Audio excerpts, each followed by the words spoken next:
The Orioles actually won a game. This is Corey, and this is the O The Anthem podcast. Good afternoon, everybody. It's Rob. It is 8:36 p.m. Pacific. That makes it 11:36 p.m. Eastern. I know the Anthem is live from coast to coast, broadcasting from the hashtag OTA LA studios, high above the 110 freeway in beautiful downtown Los Angeles, California. Thank you for joining us for episode 229 of the program. Yes, and a reminder to everyone who is unsure about this time zone thing. The minutes don't change, just the hours. This is something we got into earlier this week when Roberto was in Miami. Yeah, I don't know. Is that an unfamiliar concept that wherever you travel in the world, the minutes stay the same? Yeah. For the most part. There are some rare instances. Some weird ones. But for the most part, yeah, minutes always stay the same. Yeah. Anyway, thank you for joining us. Thank you for subscribing. Thank you for liking. Thank you for sharing. Thank you for retweeting and giving us all the hearts on Instagram. You can find more of us at otheanthem.com, facebook.com/O The Anthem. What are you? You were giving me like a... No, I was swallowing. Okay. Sorry, I was trying to stay alive. Didn't want to choke on my own spit. At Twitter at O The Anthem, at Instagram at O The Anthem, and Google Plus if you are a masochist.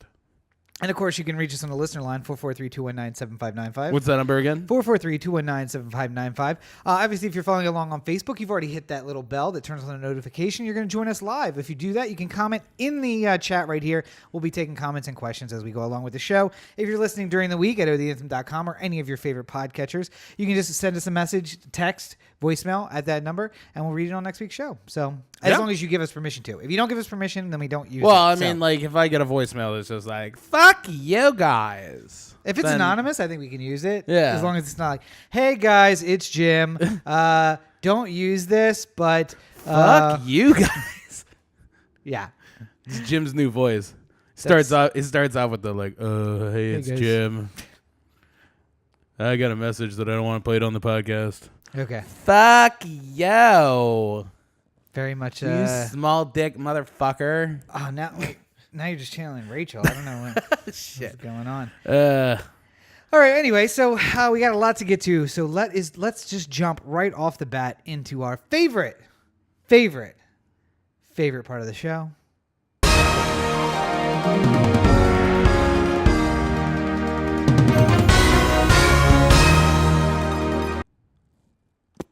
All right. Yes. There we go. So it is football season. Mm-hmm. It's coming around the corner. We're starting the regular season in a week. Yes. We are fantasy drafting Sunday? Sunday, Yikes. something like that. Yeah. So it seemed befitting that we take this time to preview the NFL season a little bit. Yeah. I guess I'll start with this, Rob. Have you given any thought into what the Ravens' record will be this year? Hang on a sec. I was trying to fix something, which is why I put it on you, but you didn't seem to notice, and you came right back to me. Sorry. Professional. Like when I choke on my own spit and you call me out for it. Well, I wasn't calling you out. I was just saying you were trying not to cough into the microphone, and you made a face like that seagull does in the meme, where it like puts its head all the way back, and I was just like, "What the fuck?" That was me trying not to cough into the mic and be like, "I got it." No. I get that my part of this show is to lower the professionalism and. So here's the thing: the Ravens have been performing relatively well in preseason. Mm-hmm. But 4-0. But we've seen this before. Yeah. This is not the first time. I will say I'm very happy about what I'm seeing from the quarterback core. I wouldn't mind seeing 3 quarterbacks go into the year. All 3 of these guys, I think, have been performing very well. And I think you will see all 3 of them. Well, I just mean like, obviously there's a starter, there's a backup, and there's the guy who dresses. In case of emergency. Yes, yeah. who dresses but doesn't move. I would like to see more quarterback by committee. We're not going to do that. No. Clearly, we're not going to do that because we have a multi-million-dollar quarterback. But though I think Joe has been performing better too. He has. I would say that maybe having a little competition behind him has fired up Joe a little bit. Yeah. I mean, I still am a little bit nervous about the Marty Morningweg offense and the 9,000 screen passes per game that the Ravens have grown accustomed to showing us. But I think that actually having receivers who can catch the ball downfield is a refreshing change of pace for the Ravens quarterbacking crew. Well, and so the question is, it is preseason. is Joe going to chicken out and start checking out? I mean, really, that's the problem. The problem is not necessarily that he doesn't have the weapons to throw downfield, because he's had those before. Mm-hmm. It's that he does a 5-step drop, and at step 3, he's already looking away from his number 1 receiver and looking towards somebody else. But he wasn't doing that when he had reliable targets. I mean, you say that, but I mean, when it was Bolden and Torrey Smith and stuff like that, he was looking to throw downfield. He tried to make change. You know, he tried to be the more downfield quarterback that we've grown accustomed to. I think it's just in this most recent vintage of having, you know, Kamar Aiken and Brashad Perryman and a bunch of injured people. There's not really anything that he can do per se, and he's just looking for that bailout in, you know, behind the line of scrimmage. But I mean, the general sense of the Ravens offense for many years has been check down. Yeah. And I think we're not really going to see until week 1, and maybe not even until week 2 or 3, the full breadth of the Ravens offense, and if things have actually changed. I would hope that Marty Morningweg at the end of last season was pulled into an office, flogged, and then said, if you ever fucking do that to us again, you're out on the street. We're not doing this. This is not the type of team we're trying to be. Yeah. He's just like, listen, I can coach high school anytime I want. I don't need this job. It's just like, get in line, Marty. I will say, like I said, I think that they've been looking better. I have concerns about whether or not it's going to last. You may be able to see them in week 3. I think it remains to be seen about whether I'll be watching them in week 3. Yeah. Because although there has been no punishments handed out thus far, I don't think. Well, I don't think they've really done anything this far. Yeah. I haven't heard of any.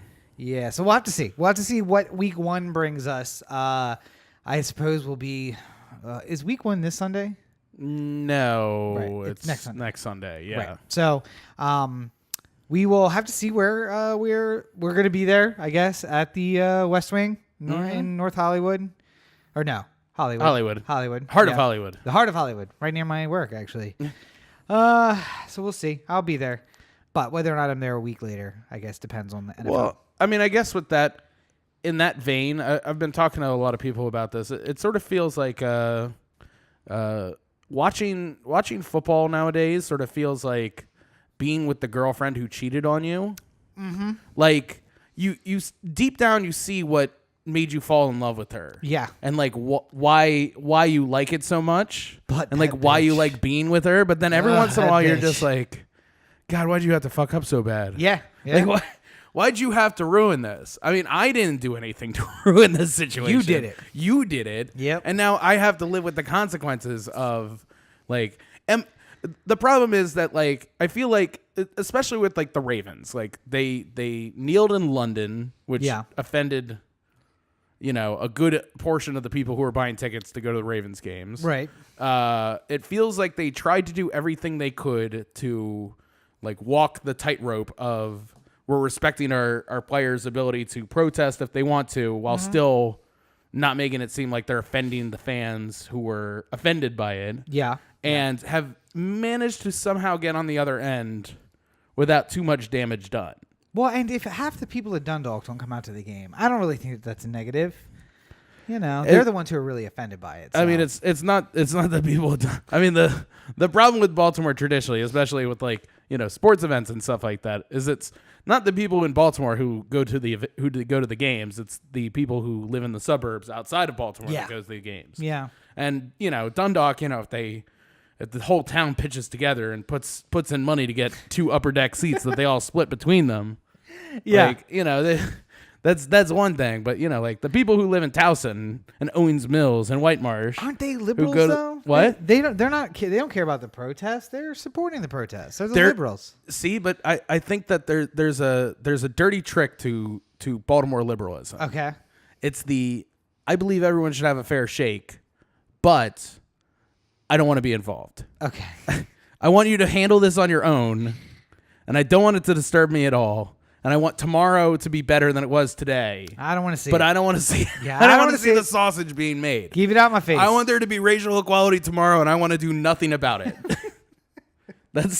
That's the Baltimore liberal problem. I think that's the thing. I see. It's like Freddie Gray. Like, there was a lot of people in the city of Baltimore who were like, we're marching on City Hall. We're not stopping until we get our demands listened to and stuff like that. And then all the people who were living in White Marsh are just like, yeah, just let me know when it's finished. I'll be happy to be a part of the racial equality as soon as I feel safe going downtown again. Thank you very much for your. By the way, story this week about the woman who went downtown from the county, kidnapped a girl, and then ended up murdering her. Yeah.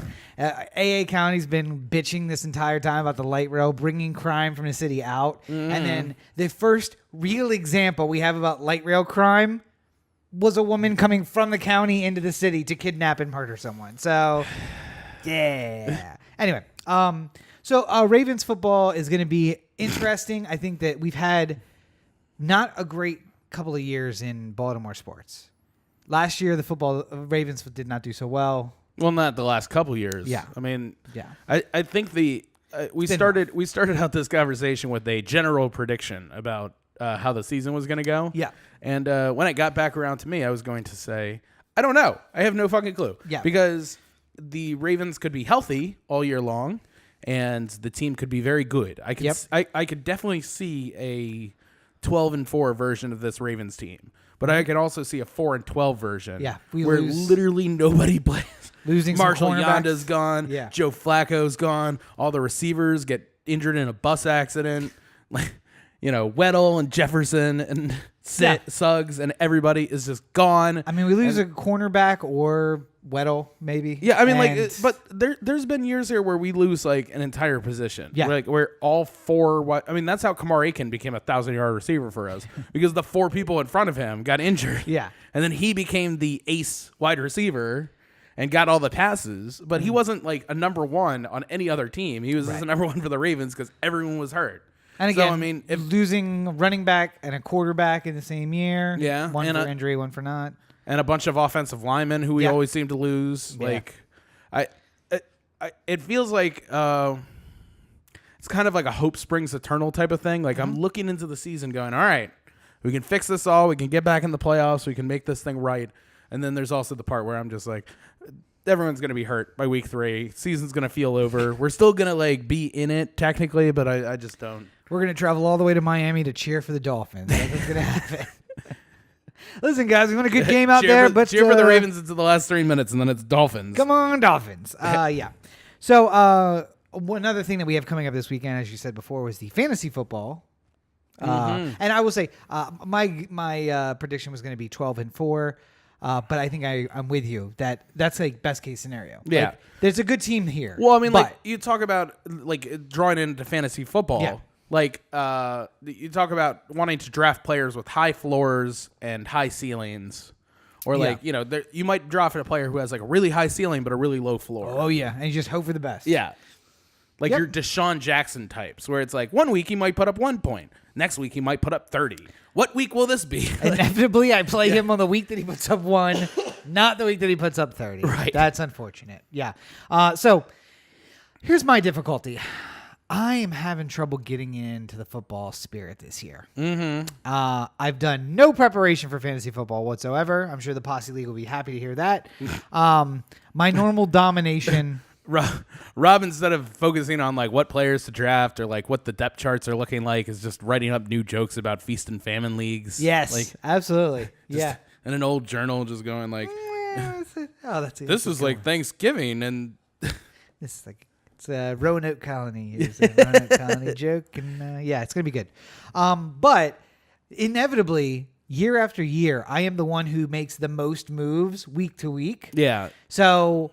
I'm not so... We are up to 14 teams now? Are we up to 14 teams? Yeah. So this is gotten unwieldy. This is that when you get 14 teams in a league, there's only so many stars to go around. Yeah. And you start making up the difference by getting a sense about a guy in week 3, picking him up off the wire in between there and week 4, and then he puts up a big 4, 5, 6 for you. Yeah. And then you just cut him on his off week and look for somebody else. So... I don't necessarily need to have a great team starting out with 14 other teams in the league. I just need to have a decent something to start with, and then do what I do every year, which is attempt to veto every trade that tries to go through and allege collusion all along the way. Yeah. Yeah. Collusion at every turn. Rob's not fun because it's a friends league. So we Yeah. all know each other. But it's just like, oh, yeah, Corey and Chelsea, best friends trying to get the collusion. Just like, whoa, hold on a second. I do enjoy. Well, Chelsea is definitely one of my best friends. She is not my best friend. I don't know why anyone would associate. I mean, if anything, it's Chelsea and Burns that would be in collusion, not me and Chelsea. Yeah, well, see, that's Let the my next goddamn move. trade go through. All I want is Jordy Nelson for my 14-team league. Do you mind? I do remember. I think that the Chelsea happened while she was here, and I saw the trade offer go through while you two were here by yourselves. Like, Burns was at the gym, Rachel was at work, I was at work. You and Chelsea were here by yourselves. Like, collusion! You're there by yourself. You're working something out. I know what you're doing. You have some sort of master plan going on. You pull out the whiteboard and like you're figuring out all the moves. Yeah, you're texting Rachel. She's texting Burns. We got like a multi-move thing going on. I'm gonna nip this in the bud right here. It goes no further. collusion. But I do like that half of the time my accusations are you guys are best friends. And it's 14 people who all know each other in one league. Like 14 of the best friends that could be. Just like it's like, yes, of course. I know who EP is. She's not not new a stranger. to this. Yes. Yeah. And I wonder, like, they were trying. I would put like together. to see you in like just some like random Yahoo league, like just with some. Just Some random 14 different Yahoos. Do you two know each other? What the fuck is this? There's no way you're trading Kareem Hunt for that. Collusion. They tried to get one at work. It's like I was talking about Brendan. When we were all young, we had Tamagotchis. Yes, of course, yeah. And Brendan would sit in the back of the car with his Tamagotchi, and he would talk to it, and it would be like, "Oh, look, he's hungry. You see my little guy's hungry? Discipline." Is that? I mean, that's serial killer behavior, right? Am I right? Well, Like, I mean, it's a digital thing. yeah, but he's punishing it. Yeah. He's punishing it for being hungry. Like the rat that gets trapped in the trap, and it's just like so hungry and it's trying to escape, and he's poking it with a stick. Yeah. Maybe, I don't know. I mean, I could see. Is Faux based off Brendan? I mean, I could see. Did it I being crack the serial. code? I mean, he travels a lot. Might be president one day. Might be president one day.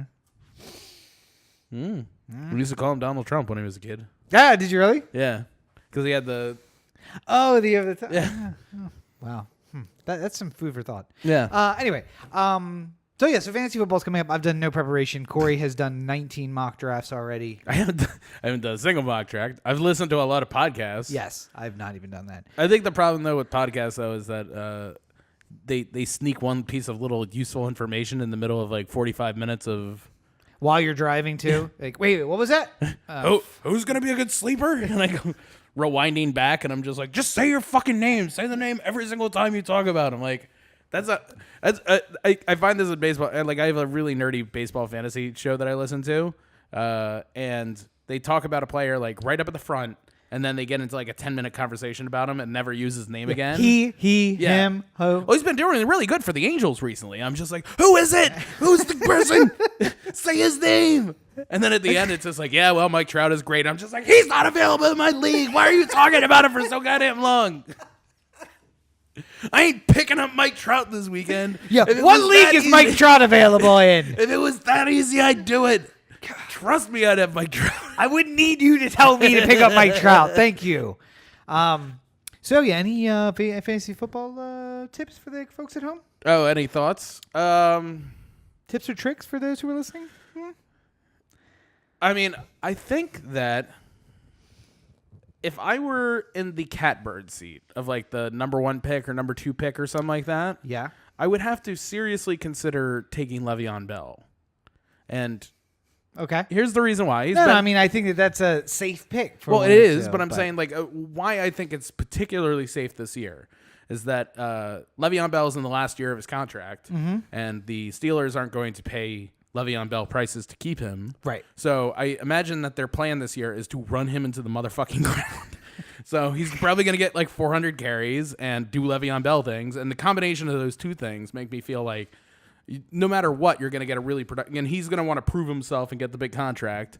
So I feel like a combination of all those things make him an attractive choice for like, he might be the most valuable player when the year ends. I feel like Ben was playing slightly injured at the end of last year too. Well, I think that? I think Ben Roethlisberger is just an old man too. Yeah. I think that he's like the guy who's like, oh, there's a storm coming, my knees ain't. So, like, when we're joking about Flacco doing that, which is not a joke, he does check down too much. Ben has the opportunity to check down to Le'Veon Bell. Yeah. Like, just dump it off to Bell in the backfield and let him run with it. So, I mean, that's an even better opportunity. Ben's a year older and not moving around nearly as well as he was. I mean, like, I feel like Ben Roethlisberger, when he goes down, though, is going to be like Peyton Manning. Like, remember Peyton Manning was like one of the top 5 quarterbacks in the league, and then all of a sudden he was like worthless and barely.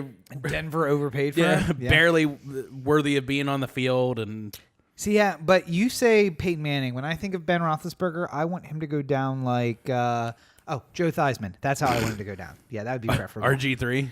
No, RG3 got back up. Theismann went down and stayed down. That's what I want. I want Roethlisberger to go down. I do maintain. I feel like if there were points awarded to looking stupid when you get sacked, then Ben Roethlisberger would lead in that category in fantasy. Yes, 100%. If only that was a stat. Why do you have independent defensive player and not stupid sacks? Make this game more fun. Kneeling players, make that a fantasy point. Wait, who kneels? No, but I'm saying like any player who kneels gets like +1 points to like start the week. Okay. So who do you pick in your kneeling category? No, but I'm saying like it's just an additional category, like receptions. Pick? Oh, but then I mean, like I would prefer to take a quarterback, maybe. Then you take. I'm saying you would load your team with the kneelers. You would look through the category and see like who's the most. And I guess what you want is your wide receiver who's also taking kick returns because he's going to get the most. I was talking about kneeling during the anthem. Oh, yeah.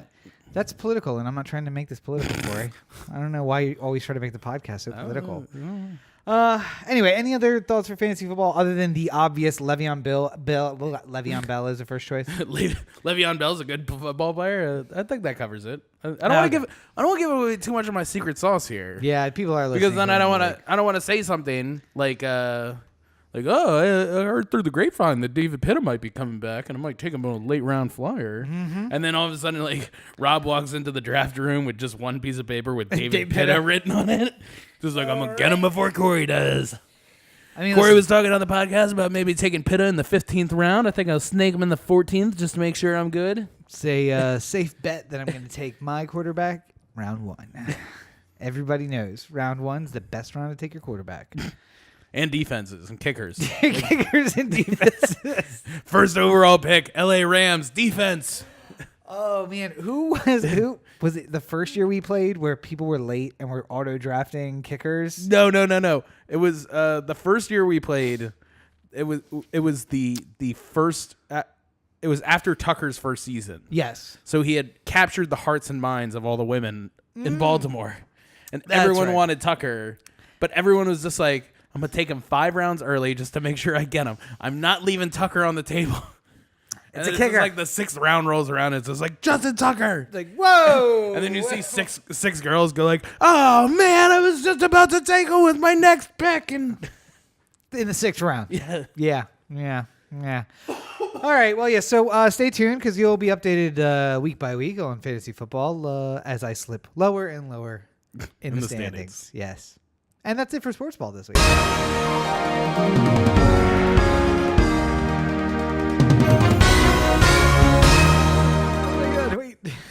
No, stop. Don't. Hey, hey, now we're back. Yeah, right. There it is. There we go. Yeah. Now, as if one cutscene wasn't enough, let's go directly from there to our second favorite part of the show. The Baltimore Corner. Where you get the straight dope? So bad. That's horrible. What? Oh, the whole thing. It's a train wreck. Anyway, so yeah, Baltimore. Oh, where do we begin? Are we going to talk about how the water system has been inundated by No. fecal matter? No, we already knew that. Yeah. I would say let's go on to another thing we already know, which is Sean Suitor, Detective Sean Suitor, was murdered by the Baltimore Police Department. And later this week, there's going to be a sham announcement that some group has decided that it wasn't a murder, it was a suicide, even though none of the facts line up to prove it's a suicide. Let's tell them about the story, Corey. Tell them about the murder itself. All right, so the suicide itself. The now reported suicide. It was late last year. I want to say sometime right before Christmas, because I was talking to all my people back home about it after it happened. And Sean Suitor was, where was it? Harlem Park. Yes. Yeah, he was out West Baltimore. Yeah, doing trying to find a criminal in Harlem Park, when all of a sudden shots fired, officer down. We see Suitor in an alley or like in a empty lot, 3 gunshots on his own gun. Yeah. And by 3 gunshots to the head. I don't know if all 3 of them went into him. But laying on his own gun. Yeah, but reports of 3 shots. Yes. And there was a massive manhunt for the shooter. Who was described. Yeah, they had like a mugshot and everything. Yeah. Or like a composite. The entire neighborhood of Harlem Park was shut down for like a goddamn week. Yeah. Where like anybody who was like a little bit sketchy was getting stopped and frisked. Everybody was having to show ID to get to their homes and stuff like that. People who had things like Meals on Wheels come to visit them were like getting like shut out from that sort of shit too. Yeah, they weren't letting any services at all. Yeah. So if you asked for an Uber, the cops were telling you, no, you have to go meet your Uber elsewhere out there. Yeah. Because he's not allowed down the street. Right. Super American, super constitutional. Yeah. And literally everybody. I mean, when I mean everybody, I mean everybody, regardless of race, party affiliation, anything. When I said, hey, what happened with Sean Suitor? They said, oh, the police killed that guy. Yeah. Because he was going to testify in front of a grand jury the very next goddamn day. Yeah. It wasn't hard to figure out. It was all there in front of us. The suicide, like me and Rob were talking about the actual, how the suicide could actually be a thing. Yeah. And like, it was good constructive thinking. I can make it work. You could make. Killed himself. I'm saying, like, if you were in a court of law and you were trying to prove it, you could make a reasonable argument. Yeah. But the problem is that all the facts don't line up, especially when the Baltimore Police Department is so effing corrupt that like all the people who were in the trial showing their corruption killed the guy who was going to testify and put more dirt on them. I do like. What I don't like. It is funny, weird, not funny, haha. That in the 2 years since his death, it's been 2 years? No, less than a year. A year, yeah. Wow, less than a year. All of that corruption has been unearthed. The GTTF trial has been since Sean Suitor died. Yeah.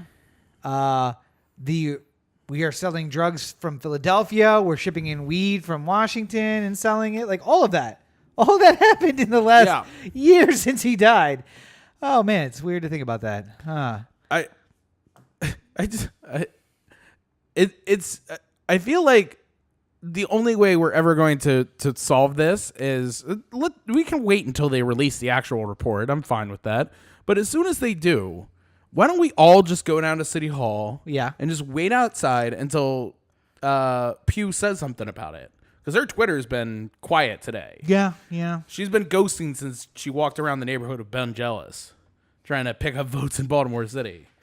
But I mean, like, just fucking. Jealous is a whole other thing. See, the thing is that like they can ghost the media for as long as they want, because they'll just say like, oh, she's not talking today. Yeah. And like Justin Fenton isn't going to like give up his access to run into City Hall and kick her door down and be like, fucking talk to us. Like, if he does that, then he doesn't get the leads on the stories anymore. Yeah. And his job becomes useless. So they all have to play nice. Everyone else has to, like, you know, the police department has to play nice with the people who are doing the independent review board and the prosecutors and the hall, and everyone has to like be on the same page. Fuck that. Just go make her say something. Anytime Pew, if she's opening up a goddamn playground, say, when are you going to figure out the cop who killed Sean Suitor? Then when she says, "No, they ruled it was a suicide," it's like bullshit. Everyone knows that's not a suicide.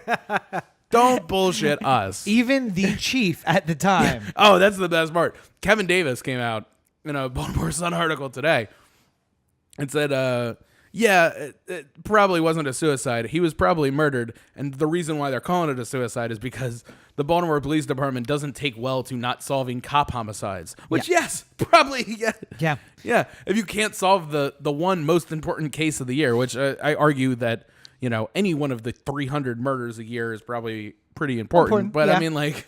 The cop being killed is always sort of elevated to another level. Sure. And if you can't solve that one, then you got real fucking problems. Especially a cop being killed in a neighborhood where the only way in and out of the place where he died had camera coverage over it. Yeah. And the only person we saw leave was his partner. Yeah. So, yeah. Yeah. The partner who he was going to testify against, by the way. Suitor's wife or girlfriend or something like that, like, was shocked by the outcome. Like, yeah, no shit. Everyone is. Like... We all know what the fuck happened. We're all having, like, the thing is there's so many fucking goddamn police on this independent review board that I can clearly see, much like I can clearly see Suitor being killed by a member of the Baltimore Police Department. Which he was. I can clearly see how some lieutenant who knew some deputy who knew the guy who's in the independent review board finds themselves at a bar together. Yeah. Says, like, hey, listen, if this comes out as homicide, it's really going to fuck us. It's just like, listen, everyone who did bad things are already in jail. The GTTF has been taken care of. We're trying to clean things up. We're trying to make it right. The last thing we need right now is this year-old cold case coming back as a homicide. Can you do anything about it? It's just like, well, I mean, there's some people talking about suicide. It's like, push it a little bit harder. I'm pretty sure it was suicide. He told me all the time about how he wanted to kill himself. And so it's like, well, people who usually commit suicide don't talk about it that much. It's just like, yeah, but he was different. I know he's different. Just fucking say it in the meeting. It'll be fine. I just enjoy that the most important crime that can be solved is crime against police officers. We can agree with that, right? What's that? Crime against police officers is the most important crime to be solved. Well, to the police, yeah. To the police, yeah. So if you, assault the wife of a police officer or assault a police officer themselves, that's highly going to get solved. If you rob a police officer, even if technically you're stealing the drugs that they took from you back, that's probably going to get solved. If you murder a cop, generally they're going to get that solved. But... we've reached a difficult impasse here. Yeah. Because you know what crimes don't get solved? Crimes by police? Crimes by police, yeah. Where they're the ones selling the drugs or assaulting people or murdering people. So now we've reached the crux of society. The cop killed, but he was killed by a cop. What's the winning? And it turns out the suicide. Blue line. The blue line is what always wins. The alive blue line is the one that wins. I feel like what we really need in this situation is like I remember I was listening to Undisclosed when they did the Freddie Gray thing. Yeah. And how much better of a job they collectively did of putting together a case against the officers in question Than Marilyn Mosby did. Yeah. And she never tried. She never tried to actually she wanted to have the press conference where she became public enemy number 1 to the police. And then immediately try and save herself with the Keith Davis thing. Yeah. And then, Undisclosed, totally put it all together in a completely reasonable argument. And, I'm just waiting now for some other intrepid podcaster to come out and, figure out the whole Sean Suitor thing, figure out who killed him. And then it becomes, a big story, a year from now. And then Mayor Pugh, when asked about it, it's just did you hear about the Sean Suitor podcast figured out who killed him, and then puts a microphone in her face, and she's like, that old thing? I'm not talking about that. It's just oh, well, I guess she's not talking about it. Wait, is she going to... Gotta move along. Is she going to climb on a line? Yeah. Just scoot away. Scoot away. Yep. That was my favorite, 3 weeks ago or whatever. It's, have any comment on the latest police corruption scandal? But in typical Baltimore fashion, nothing will be done. What a fucking joke! Yes. I mean, listen. 2 years ago, was calling to disband the Baltimore Police Department. And you and your typical I middling didn't- no, I- conservancy said, No, I- listen, no, you've come this direction. You've come far. No, but I'm saying when we were talking about disbanding the police department, Like a year ago, yes. Yeah. I was saying this 3 years ago. Disband the police department. yeah. I was also saying kill all the cops. but Well, I would that's- argue that the Baltimore Police Department was for the last 30 years minus the last, how long has it been since Freddie Gray? 4 years? God, yes. 4 years. 2014. So like Jesus the Christ. 30 No, it was years. 15, April 15. Because Yeah. Mike Brown was 14, and it was the next April. Okay. August to 14 Yeah, yeah. to the next So April. 3 years. Damn. But I'm saying like the 30 years up until the last 3 for the Baltimore Police Department. Yeah. They've been a drunken man slowly rolling down a hill. Yeah. And I was just like, all right, well, at some point they might be able to figure out how to stop themselves and like take a few breaths and like figure it out and fix it. But then in the last 3 specifically, like while we've been doing this podcast, they've just gone from rolling down the hill to just falling off the cliff. Yeah. And now they're just in free fall to the river below. Waiting for him to splash. And I'm just like, all right, we can just stop this anytime now. We don't need to keep watching them fall. We can just, they're not going to be able to like collect themselves and be like, oh, I got to figure out how not to fall and kill myself. Wile E. Coyote style, just like write themselves and be like, all right, how can we? Time to get on the phone with Acme. Yeah. But anyway, so we'll keep you abreast of this. But hopefully the city doesn't burn itself down. Well, It doesn't seem like it. It seems like everybody's like, yeah, no, of course they're going to say it's suicide. It's not. I mean, I just don't like. If everyone on the street is saying the same exact goddamn thing, and like one official says something different, Yeah. like it doesn't change. All it changes is like they're not going to investigate it anymore. Yeah. But they weren't going to do that anyway. But everyone still knows that. I mean, like all it does is just make everyone feel like the whole thing's more corrupt than it was already. Oh, could you get more corrupt though? Really? It's gonna happen. Like, I know for sure that we're 2 months away from another Baltimore police officer getting caught on video doing something incomprehensibly stupid. I will take the under in that bet because it happened today. Do you see the video of the guy punching the dude at the block? Nah. Oh, Yeah. that was a police officer. Yeah. The guy who was getting punched. No, the guy punching him was also a police officer. Yeah. Lieutenant punching a guy Oh, in yeah, front of Norma Jean's. Yeah. No, but I'm saying Don't like go to Norma Jean's, by the way. It's what's not gonna what's gonna happen is like we're 2 months away from somebody who's like literally walking down the street reading the Constitution, getting their ass beat by a cop, and then we're gonna have this whole week of like he was literally fucking reading the Constitution. What are you gonna do? Hit me? Pop, pop, pop. Yep, that's what he's gonna do. And then all we're right. gonna come on the podcast and we're gonna do the whole like the Baltimore Corner where you get straight dope, and then we're just gonna sit here with cigarettes in our hands, going like, really, fucking guys, you can't figure this one out. Maybe the guy with the Constitution in his hand's not the one to fuck with. Like, I don't know. Like apparently Beatty Law guy gets hassled by the BPD all the time. oh, I'm sure. Like, why would you hassle him? Like, he is the one guy you don't hassle. Clearly, he not only is he a lawyer, okay lawyer, he's a good lawyer, but he makes it his like life's work to fuck with you. Yeah. Do not fuck with him back. I don't understand that. Yeah. Anyway, so that's been the Baltimore Corner. Rest in peace, Sean Suitor. Yeah. Got killed. All right, so let's move on to the other uplifting news of the week. Yeah. So the rule of 3 has raised its ugly head again. Yes. This past week, we have lost Aretha Franklin, Yes. Neil Simon, Yes. and Senator John McCain. Yes. Some more famous than others. Some more. Well, I mean, I would make an argument that all 3 of them were, one of the tops in their respective fields. I mean, like, it's hard to think of a better soul singer than Aretha Franklin. Yes. Neil Simon is one of the most respected playwrights and screenwriters ever. Right. And John McCain, like, even fucking Chuck Schumer was saying they should rename the Senate building after him. So war criminal. But did you hear the story about why Aretha always took her bag on stage? No. All right, this was like a lovely story that I saw. Well, it's a horrible story, but also lovely. So Aretha Franklin, again, one of the most successful singers in the history of music.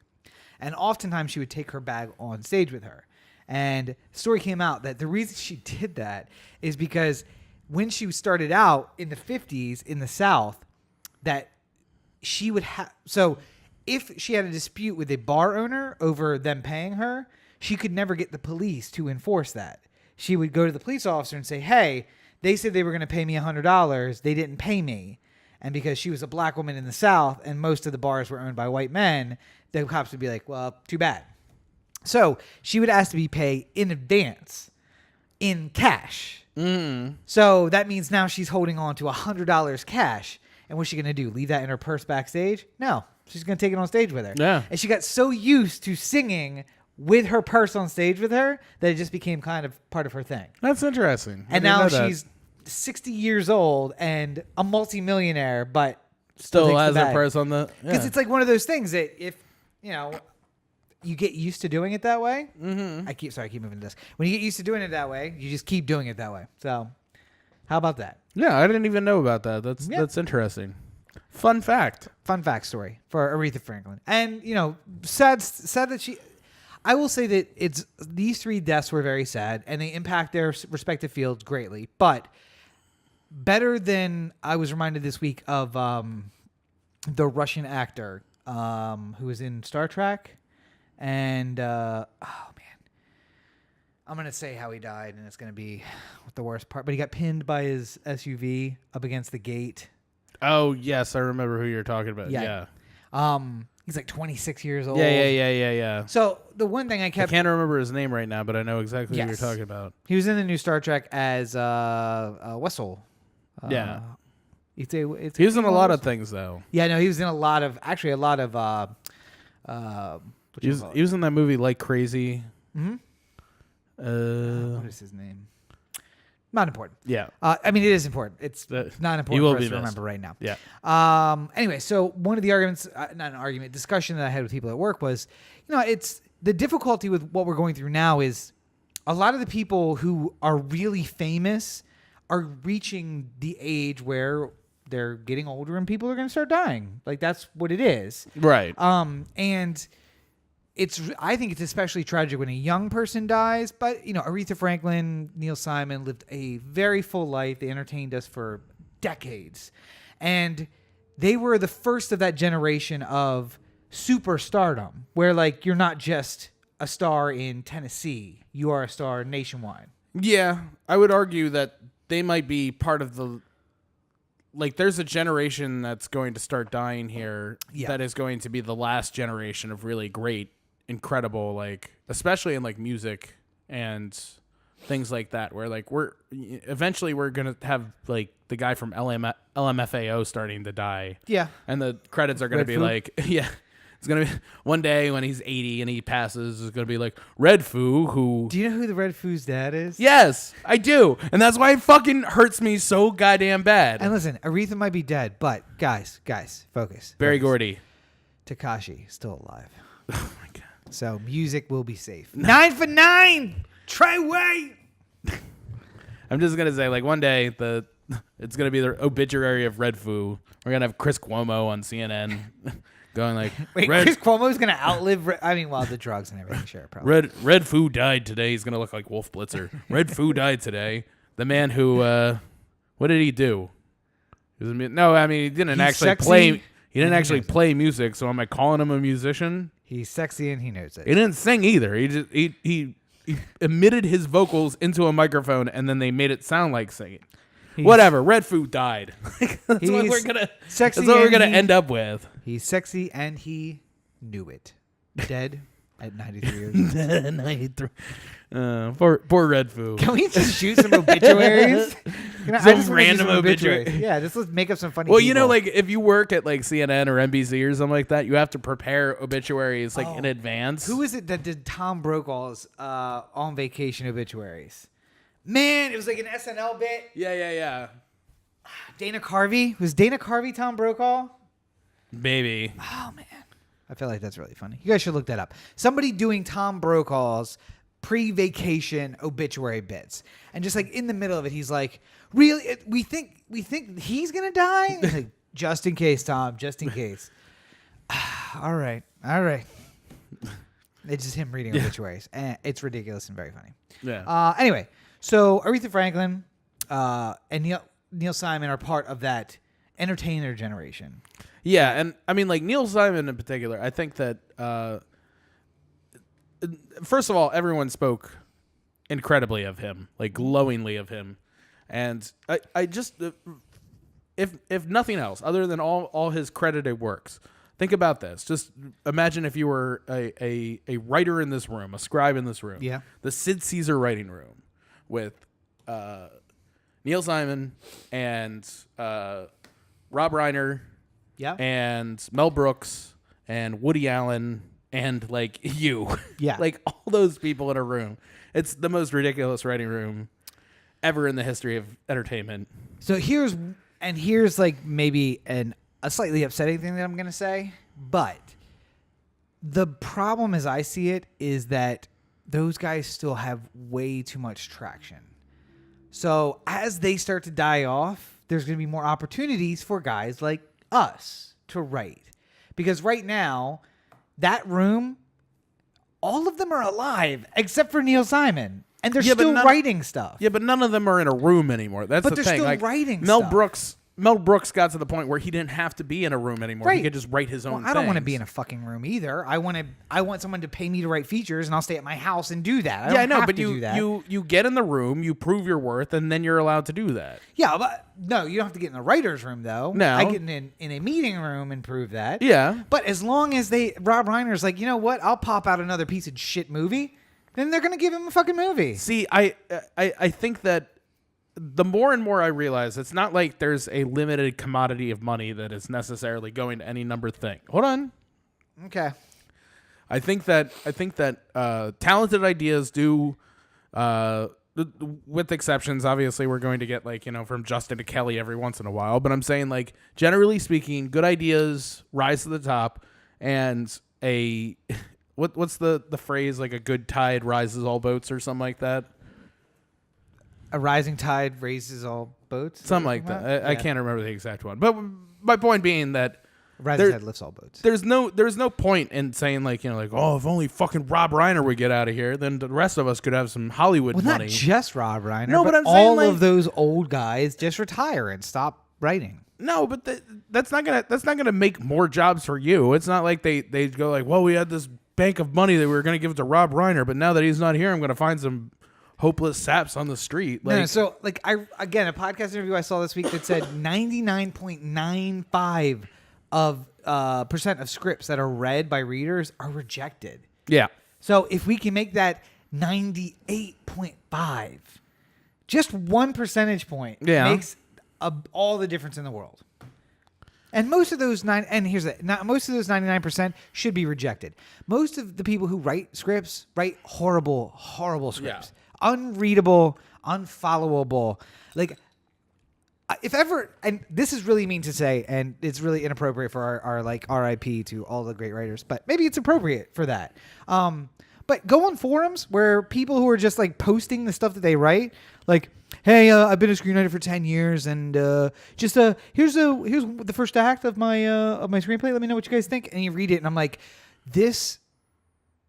I'm reminded of Billy Madison, the last scene of Billy Madison. Mm-hmm. Like, at no point in what you just rambled through did you come close to reaching a coherent message. Yeah, exactly. Yeah. And that is most of that is. Here's the problem: is that I like Rachel reading my scripts because I feel like she tells me whether or not like she sort of gives it to me from a different perspective. But I also know that I can't trust her to give me, like, if I gave her something that was literal shit, she would still be like, oh, I read it and it was great. I loved it. Well, to be fair. I'm saying, like, if I give it to Rob, he'll be like, whoa, hold on. This whole thing is shit. Like, I feel like a lot of people who are in it for 10 years and haven't sold anything, and now they're pitching their sexy vampire werewolf movie. Yeah. Are like, You know, like, oh yeah, just like the American Idol people who like show up, like William Hung. I've been singing for like 10 years now. Singing for 10 years. All my friends say I'm the best singer. And whenever I go to karaoke, everyone's really excited to see me get up on stage. So clearly I got it.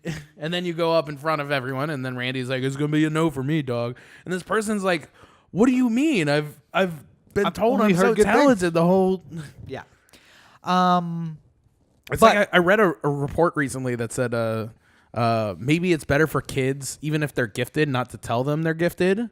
Because when you tell kids at a young age that they're like special and that they're unique and that they're better or they're more capable than other children, then they think that it's a bar they always have to clear. Yeah. And when for sure, when you more or less catch up with the kids who were behind you, you feel like you're stupider. Yeah. Because you started out so much further ahead than everybody else, and then the chasm closed, you know? If I say that more stupid would be correct, did that make you feel more stupid? No, I'm just... Stupider. Yeah, I was... You know what I mean. Shut up. Did it make you more stupid than a brother? Shut up, dum-dum. You're the dum-dum. I'm not the dum-dum. Anyway, what were we talking about before that? Writers and... Yeah, like a higher percentage of buyers. Like, Damn it. I had a point there. Oh, my point was the only thing about Rachel reading a script is that you're going to have to wait 4 years for that to happen. So it's probably age notes at that time. So, Rachel, thank you for joining us on the podcast right now. Yes, I'm talking about you. You mean the show that's on the air? You're giving me notes for the one that's been on the air for 3 seasons? Honestly, like, I imagine at some point. Joseph Gordon-Levitt was there at her wedding. How do you think that happened? He's on the show that I make. Don't you remember? You walked down the aisle. You got to the aisle where he was, and you said, "Corey, Joseph Gordon-Levitt. He's at our wedding. Do you see him?" I'm like, yes, he's a friend of mine now. He works for me. I'm not trying to minimize our artistic relationship, but he works for me. He works for me. I mean, like, it's a collaborative environment but he works for me. I chose him. At the end of the day, if I wanted to, I could fire him. But yeah, I mean, it's very collaborative, and we're working together. You know, obviously, he's an important piece of the machine. But I mean, like, I'm his boss. Why would you not want to give us a job writing? Do you hear this gold that's just being thrown away out into the airwaves? Ugh. Just for free. Okay. So now let's get to the sad part of this, which is the third name on that list, which is the first name on the UN's list of war criminals who have died this week. John McCain. And I've seen a lot of interesting tweets this week. And I will say that I echo most of them because I jokingly say he's a war criminal. I don't jokingly say that because he was a war criminal, but he was also a victim of war. And I'm put in a strange position where I see people posting about, R.I.P. and all the great things that he did. And I say, you know what? He did do a lot of great things, but he also did a lot of horrible things. So I'm torn about a man and his legacy, but I still think that you should be held to the lowest common denominator, right? So here's my complicated feelings about John We don't McCain. say, hey, the Nazis got those trains running on time. We say, Holocaust. You know what I mean? Yes, but I mean, like, the Holocaust obviously is like a much bigger deal than trains. I mean, like, if your thing was trains running on time or he stole gum from that store once, like, you wouldn't lead with the stole the gum. You would say, no, they made the trains run on time. Like, you wouldn't say the lowest thing about everybody just because they have something low to go off of. You would say whatever the biggest deal was. McCain held in a POW camp where he was tortured in Vietnam. McCain, strong supporter of Israel, where they built concentration camps and tortured Palestinians. Yeah. So he hated what he had to do when he went to Vietnam, and hated the killing of civilians in Vietnam, but authorized the war in Iraq. 1 million plus civilians killed. Yeah. Continued the President Obama's authorized his drone strike program. Right. But he did based off of based off of the Bush start of the drone strikes. Yeah, expanded it though. Yeah, highly expanded. Oh yeah. So I and less oversight. No, I mean like it's complicated. I mean I think it's easier to separate John McCain's legacy into multiple parts to best understand, like, because at different times he meant different things to different people. Sure. So I mean, obviously John McCain, the war hero, is like one whole separate part of his story. Is he a war hero though? I mean, he went and fought. Think about it. True. Think about it this way. So, because I just reread the story earlier this week when he passed. He stayed behind and let other people go home. Well, I mean, besides that, he was in a fighter jet bombing Hanoi, and he was dropping. He had mechanical problems, dropping napalm on brown people who had no problem with him. Right. Go ahead. He's a soldier. You don't. Yeah, but again, and this part is of. I mean that he could have stayed home. He could have stayed home. Hold on a second. Volunteered. Hold on a second. We'll get into that separately. Let me just finish the story for anyone who doesn't know the John McCain story. So he's in a bomber jet. There's mechanical problems. He has to eject from the plane, and is basically just seen by all the people that were just bombed slowly coming down to earth in his ejected seat in his parachute. When he lands, he breaks 3 of his limbs, both his legs and his arm, I think, at the point. I think so, yeah. Back and arm? Or hip and arm? He sustains very serious injuries. Yeah. But when he's captured and brought into the POW camp, they bayonet his groin. Yeah. They gave him a lower groin injury. All right? Yeah. Thanks, Caleb. With a knife on the end of a gun. Yeah. A lower abdominal injury. He has his original injuries treated, but then suffers additional injuries at the same time. Yeah. By people who are like breaking his other arm, and then they're not treating that one. He spends months in the camp, and then when they find out that his father and his grandfather were both higher ups in the Navy, they agree to let him go because they think that it will look better for them if they let the well-known member of the military go. And then he says, I'm not going until everyone else goes. Yeah. And he stays and gets tortured for many, many more months before eventually... They punish him for not going home by hanging him by his arms for months on end, which broke his clavicle... No, broke his the bones in the back of your arms, and they healed incorrectly, which is why even late in his life, he couldn't raise his arms above a certain level. Yeah, because literally for months they broke his shoulder blades. Broke his shoulder blades, and then they healed incorrectly as they hung him by his arms. And I mean, like that's a type of dedication to country that I know almost nobody who would be willing to go through. If almost anyone else I know was allowed to get out of it earlier and not put other people in front of him, they would have done it. Yeah. For fuck's sake, the Trump is trying to get out of military service with bone spurs and stuff like that. So, I mean, he wasn't even willing to make the first step of actually being a part of the army. Now, I mean, like, you bring up the point of, like, you know, he could have stayed home. He could have not done that. But when you're the son of a soldier, when you're the grandson of a soldier, when being a Navy officer from Annapolis is so much a part of what brings you to this point, you know, I find it hard to... And the Vietnam War was the first war where there was such a massive backlash to. Yeah. There had never been a war prior to... I mean, there might have been. Nobody knows about it because media didn't report on it. But I mean, like... He was shot down in 1968. Yeah. Which meant the protest was already in full effect. Yeah, but if you're an active... What are you supposed to do if you're active duty already?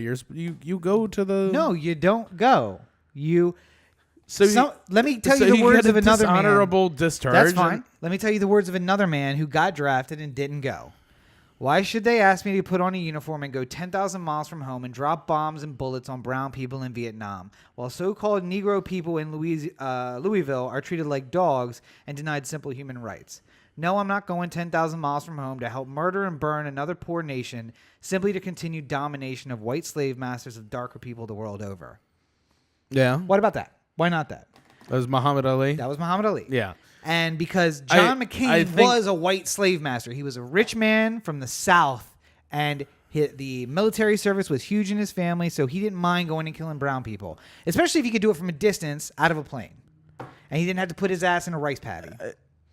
I mean, that's what it is. No, he's a war criminal. He dropped napalm on civilians. Why did he get shot down over in Hanoi? Is every single person who fought in Vietnam a war criminal? I mean, a lot of them are, but he specifically dropped napalm on civilian populations. He's not the one who decided to do that. But he dropped napalm on civilian populations. He was a soldier in the army. I'm just following orders. Listen, if you want to make the argument that Bush or Obama are war criminals because they decided to greatly expand their rights to drone warfare, then I will agree with you on the premise and go with you on the conversation. Okay.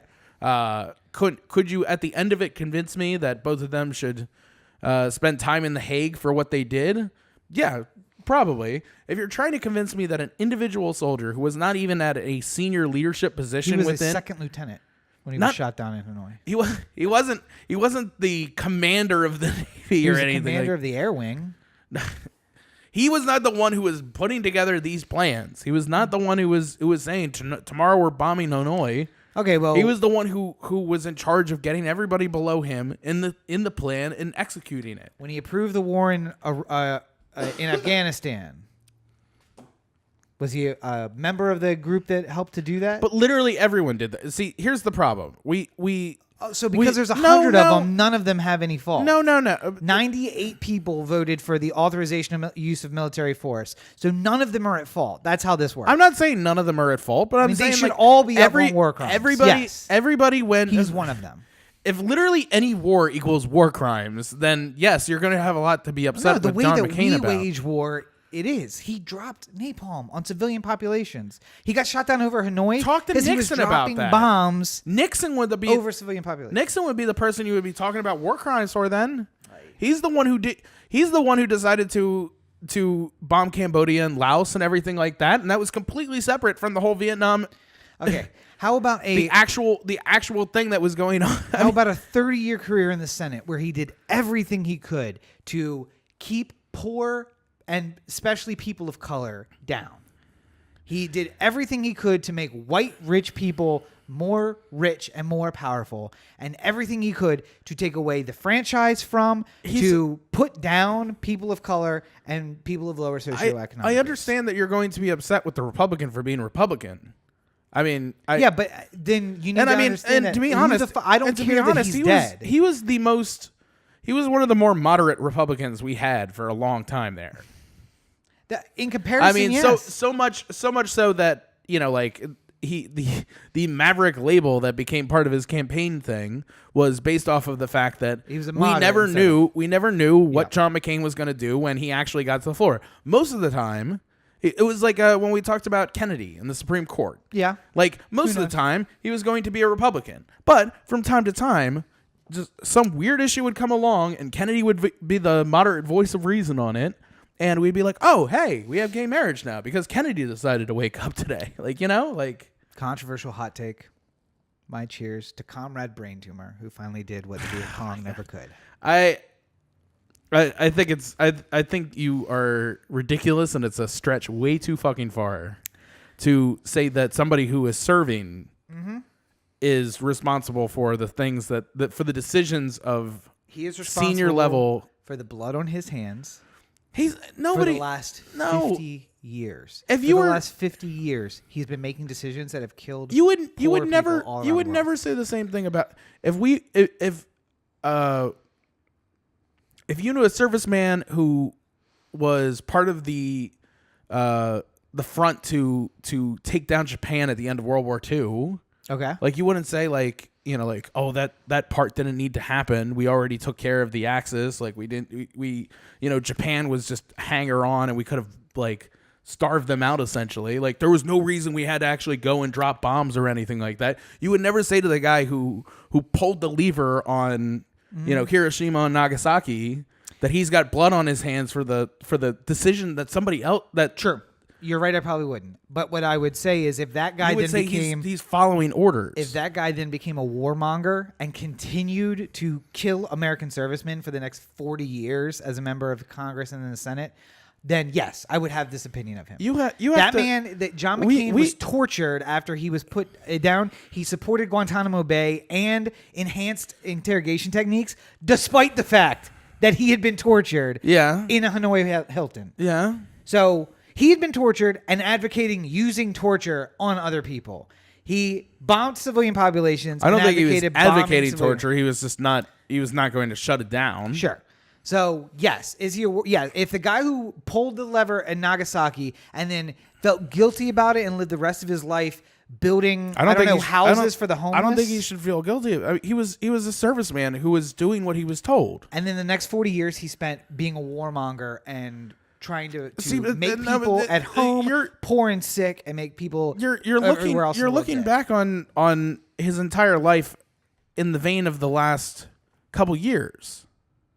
The last 20 years? No, but I'm saying... the authorization of military force happened in 2001. In Afghanistan, everyone voted for Afghanistan, first of all. That doesn't make him less guilty. No, I'm not saying that I'm not saying that it was right or wrong. I'm just saying everyone voted for Afghanistan, and if you talk to the people of a country, it was overwhelming support to try and take care of terror networks that were largely in Afghanistan. And then there was a significant decrease in the number of people who supported a war in Iraq. But where did John McCain stand? He standed for it, yes. But the reason why he did was because the intelligence that was given to everybody, including the Senate, which is intelligence that we don't get, was trying to make the argument that, yes, Saddam Hussein does have a weapon of mass destruction. He has a nuclear warhead. He's ready to use it. He's prepared to take out the Western world at any given moment. A man is judged by the least of his actions, not by the most. I feel like if you got had by like some shifty shiftster, like you wouldn't blame you might blame yourself, but I don't think anybody else should blame you for falling for it. Especially when you're talking about you are a sitting senator with 6,000 American lives. And who knows how many hundreds of thousands of civilian lives. And who knows how many tens of thousands of American injuries, permanent, disfiguring American injuries. If you're a senator, getting taken by a huckster isn't a fucking excuse. You take Van Hollen's seat. You're in the Senate, right? Sure. And then all of a sudden something comes up. Another terrorist thing comes up. And you are brought intelligence that says Syria has the bomb, and Syria is. I'm just throwing it out there. Okay. I'm just throwing. Which of the factions of Syria? This is 20 years in the future. Which of the factions of Syria? Well, no, I'm not trying to get into every single little detail here, but I'm saying we have credible evidence that Syria has the bomb. Okay. Here are our pictures. Here are the satellite photos. Here is the shows of orders for uranium and plutonium and everything like that. Okay. Here is all the evidence that we have lined up that something is about to go down. Syria has the bomb. We're at the receiving end of this. We have to invade Syria right now. There's no way you would be able to make the argument to the people who are your constituents that all this evidence equals I can't do anything about it because I don't. There is that argument. I'm saying I can't in good conscience put your sons and daughters at risk and risk the lives of millions of civilians. Their lives are at risk. Cannot prove. Their lives are at risk if we don't invade and then we get bombed. Because Syria is going to launch a missile. You can't 8,000 miles. I'm smart enough to understand delivery systems. I understand there's flaws in the plan. I'm just saying that you have to understand that at a certain point you can only go off the best information that you have. Yes. I would probably be one of the least likely senators to authorize war if asked. I would probably find a situation to avoid it. But at a certain point, you're brought with evidence, and you have to make the go. And nobody blames any senator for okaying our entry into war in World War II after Pearl Harbor was bombed. Sure. Except we were attacked. So we felt the need to get retribution for... But Operation Northwoods Operation Northwoods essentially said we knew we were going to be attacked. We let servicemen die in Pearl Harbor just to get into the war. Sure. I mean, if you want to go through every single little bit, I'm just saying, you can understand why somebody would authorize war at that point. Sure. Because as far as the American people are concerned, yes, we were attacked. We have to defend ourselves. The evidence of attacking at Pearl Harbor versus the evidence of going to war in Afghanistan and Iraq are not the same thing. In Iraq, yes, I would say Afghanistan. I mean, we're using the term Afghanistan as a front for Al Qaeda, but I mean, like, no, terrorist networks. But I'm saying we didn't invade because we weren't just in Afghanistan. We were in Pakistan, and we were in. No, we weren't. Yes, we were. We were all over the place. No, we were not. We never invaded Pakistan. We didn't invade Pakistan. We didn't operate in Pakistan. There was no operations in Pakistan. Pakistan you're gonna make me do all this research. Look it up. We never had operations in Pakistan. We gave intelligence to the INI and asked the Pakistanis to take care of their side of the border while we patrolled in Afghanistan. We never operated in Pakistan. Okay. Because we would have lost access to their airspace if we operated in Pakistan. All right, whatever. Check it. All I'm saying is that, like, you're looking back on all this. I remember having conversations with you about Iraq and I was a stupid conservative. No, but I'm saying yes. when we were having these conversations when they were actually going on. Yeah. You were I was saying a stupid conservative. You weren't. I was. No. Far more conservative than I am now. Well, yes, that's true, but far more conservative than I am. But I'm saying, like, you were like Bill Clinton liberal at that point. Yeah, he's a conservative. And now you're well, not anymore. Wow. He used to be a conservative. Back when he was running for president, he was seen as the conservative liberal. Yeah. He was seen as the moderate. Now he is just a neocon. Yeah. Now he's just Chuck Schumer. Well, but I mean, like, the Republican Party has taken this completely right-hand turn. Yes. And somehow John McCain, for all this time, had managed to sort of stay closer to what used to be considered a moderate conservative voice. Yeah. And didn't get distracted by everybody else rushing to the right. I got it. I went from Joseph Kennedy to Joseph Lenin. Or Joseph Stalin. That's what it is. Joseph Kennedy to Joseph Stalin. That's where I am. Yeah.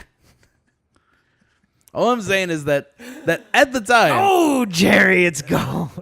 All I'm saying is that a year ago, when we first started talking about John McCain's health and stuff like that, you've decided that you're going to hate the man so much, even though when we talked about him before, when he was actually making these decisions, which you're now accusing him of being a war criminal for. Are those on tape? Are those conversations on tape? No. Thank God, because the hypocrisy would be so heavy. I know. I'm saying, like, I haven't changed that much. I still believe the same things I believed then as I do now. There's things where obviously public opinion has swayed. You weren't an alt-right Nazi then. You are now. I'm not. I was a conservative, never was. And now I'm a communist. You were a moderate liberal. I was a neoconservative, and now I'm a... We used to get in conversations because I was the Republican of the group, and you were the Democrat of the group. But now I am very far to the left of the Democrats. Yeah, now you're a Marxist. Yes, I am. And I'm just the guy, like, alone with all my books and my broken reading glasses going, no, there was time now. Now you, as was aptly put by a movie we saw last night, you're marching through the streets of Charlottesville saying, you will not replace us. Oh my God. I got real worked up. So we saw Black Klansman. We don't have time to talk about it now. Maybe if we have time next week, we'll talk about Black Klansman because I got a lot of thoughts. I got a lot of emotions, especially at the ending. But you know where? Well, I guess we won't be able to. Never mind. I'm about to do your promo for you. I don't. I'm not going to do that. Well, I think that. So real quick, just on Black Klansman, just because you brought it up a little bit, I had one thought that's been percolating all day today. Okay. And I think that it ties in with how you've been treating me on the podcast here the last 2 years or whatever with your neo-Nazi alt-right nonsense. Since you took a turn to the Pepe side, yep. I haven't. I've never done that. And I would... Check the tapes. Check the tapes, everybody. Go back to like episode 160. You'll see it. 160? What did I do on 160?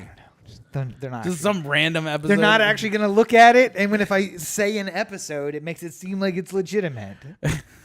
This is the Donald Trump school of. This is the Donald Trump school of arguing. You state a fact, hope that they don't fact check you, and then and move on. You move on and then when they say like, "Hey, we listened to that episode. All you guys talked about was the Orioles for the entire episode." It's like, nope. Corey also said he hates Jews. It's like, no, we listened to it. He didn't say anything. He did. We've actually listened to the whole podcast. Nope, history. You missed never said anything. You missed it. It was in the pre-roll. It was in the pre-roll. You missed it. You had to be a member on Patreon. Those things don't exist anymore. You can't get it. It happened. Trust and believe. I was there. I was there. I saw it. I heard it. Yeah. Now, I think that there's an important argument to be made that there was so much competition in Black Klansmen between screen time competition between like the Klan rallies and the Black Student Union. Yeah, Black Student Union. Yeah. And I feel what word were you about to use? Oh my God. What word were you about to use to describe them? You said the Klan and the and I said Black Student Union. God, I don't even know what word. I was gonna say that what Corey would have said if I hadn't interrupted him. I was saying the guy who was speaking about his story in front of the black college students. Okay, well, is that the word? Is that the word? No, but I'm saying like, so there's listen, Adam Driver. I know you're anxious to use that hard R. All right, but just Adam Driver though, by the way, is the point I was going to make. Yes. I think that so much of the movie was made about like, you know, like there's these two sides and you got to pick which one you're on. Either you're with us or you're a Klansman. Like that was sort of like the feeling that was being portrayed. But then Adam Driver's character actually gets a chance to sort of be like, listen, I didn't care about any of this. Yep. People told me I was Jewish. I didn't even think about it. Don't spoil it for everybody. No, but I'm saying like there was a moment where he had the opportunity to say like, listen, I never got in anyone else's way. Nobody got in my way. I just never thought about it. Yeah. And in the end, his actions, his desire to do good work was part of what helped close the case. Yeah. And I think that the valuable argument that Spike could be making here is that it doesn't all have to be one extreme or the other. There's perfectly good room in the middle for people who are willing to step up and do the right thing when it's called upon them to do it. Do the right thing. Well, I mean, like, you know, putting Heather Heyer at the end of it, like, she wasn't. It's not like she was out there like busting Nazi skulls with a bat or anything like Although that. She should have been. No, but I'm saying like she was just there as a counter protester. Yeah. You know, she died because she was out there counter protesting, and it's not about her contribution to this was, you know, sadly being the sacrificial lamb to the issue that people are dying. Right. You know, that they're willing to go to the point where people will die. They're going to the willing to go to the point to where they will kill people. Yes. That's the message. Yeah. But I'm saying like nobody chose to die there. She is on a similar place as Adam Driver essentially in this movie. Sure. Where she, you know, even though she didn't choose to die for the issue, but like she died for the issue, much like Adam Driver decided to step up and put himself in extra danger. Sure. Yeah. To help was an issue that wasn't important to him. Yeah. And I'm saying like it's not all about like radicalizing every single person you have and bringing them out and making them be a part of the team. It's just making them step up when is the most appropriate time for them to step up. Yes. When it is the moment where they need to make the decision if they're going to shit or get off the pot, they need to go with it. And someday I'm gonna call on you. I think that if this movie was you just saying, Adam Driver, you're a neo-Nazi the entire time, then he's not going to be there when it's time to actually step up and do the good, you know? True. He's going to be like, I'm fucking tired of you always saying I'm part of the alt-right. And I think that's a lot of people. I think a lot of people right now are saying like, You're like, oh, you watch Fox News, you Nazi. Like, not everyone is like that. Anyway, sorry, I went on longer than I planned. But go see Black Klansman. I will say we could talk about it more later. Spike apparently got paid money from the NYPD. Really? Did you hear that story? No, I didn't. Yeah, he got $200,000 from the NYPD for something. Spike paid by NYPD? ? Black Klansman comes out then 2 years later.